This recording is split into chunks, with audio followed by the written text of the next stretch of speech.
बिस्मिल्लाहिर्रहमानिर्रहीम। आज साड़ियाँ मशकां जी 9 हो गई सी। 10वीं मशक जिहड़ी आ अलहमदुलिल्लाह शुरू करन लगे हैं। 10वीं मशक मीम अलहुमा वाली आ ते असी 8 कर लियां, 9 कर लियां, 10वीं करांगे। इस तो बाद एक मशक रह जानी है 2 हरफी। जो ये मुकम्मल हो जाएगी इंशाअल्लाह उस तो बाद फिर हरफ लिखना दसांगा मैं कि उस तो बाद हरफ दो दे नाल तीसरा किदां जोड़ना वा। ते उम्मीद है कि तुसीं इहदे तो फ़ायदा लवोगे। बाकी इहदे च हुंदा है कि मशकां जिहड़ियां ना जी जिद्दां साडे बजुर्गां दा शेर है कि गर तू ख्वाही के बाशी खुश नवीस मी नवीसो मी नवीसो मी नवीस। अगर तू खुश खत लिखना चाहता है तो लिखता रह लिखता रह लिखता रह। ਇਹਦਾ ਹੀ ਨਾਂ ਇੱਕ ਮਸ਼ਕ ਹੈ ਕਿ ਜਦੋਂ ਤੁਸੀਂ ਕੋਈ ਵੀ ਕੰਮ ਬਾਰ-ਬਾਰ ਕਰੀ ਜਾਣਾ ਨਾ ਤੇ ਉਹ ਬਿਹਤਰ ਹੁੰਦਾ ਜਾਣਾ ਵਾ ਤੇ ਉਹਨੂੰ ਕਰਨ ਨਾਲ ਹੋਣਾ ਹੈ। ਬਜਾਏ ਕਿ ਬੰਦਾ ਦੇਖੀ ਜਾਵੇ ਸੁਣੀ ਜਾਵੇ ਉਹ ਨਹੀਂ ਗੱਲ ਬਣਦੀ। ਇਹ ਪ੍ਰੈਕਟੀਕਲ ਕੰਮ ਆ, ਹੁਨਰ ਆ ਬਕਾਇਦਾ। ਇਹ ਕਰਨ ਨਾਲ ਜਿਹੜਾ ਨਾ ਇਹ ਬਿਹਤਰ ਹੋਣਾ ਵਾ।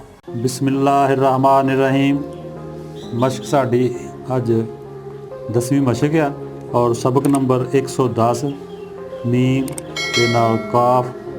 यह कलम जी है ना जी मीम बनाने वास्ते इनू 80 तो 85 के एंगल से रखांगे ना तो यदा हाफ हिस्सा जोड़ा ना ये जम होना चाहिए तो हाफ उपर नज़र आए।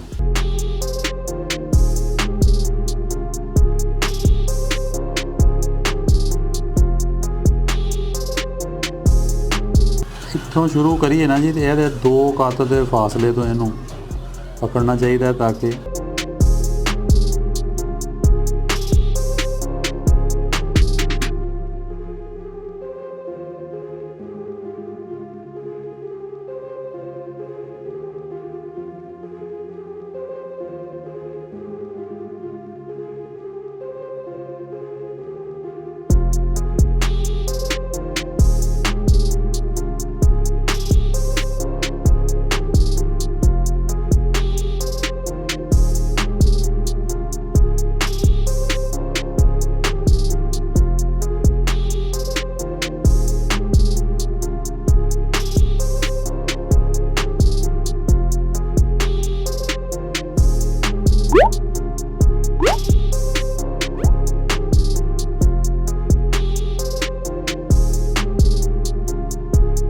असी ये नाल एक मीम यह भी लगा सकते हैं।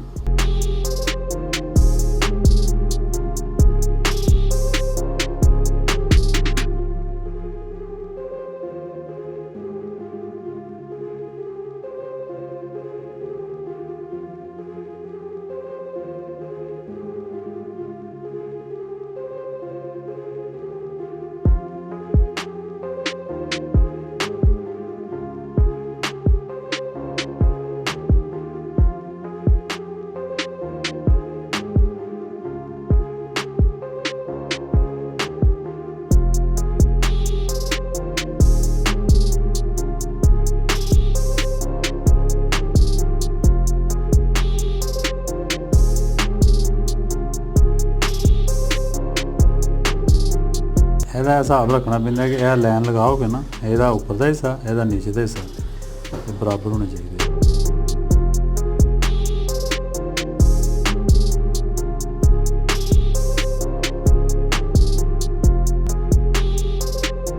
ਐਸੀ ਜੀ ਸਾਡੀ ਅੱਜ ਦੀ ਮਸ਼ਕ ਵੀ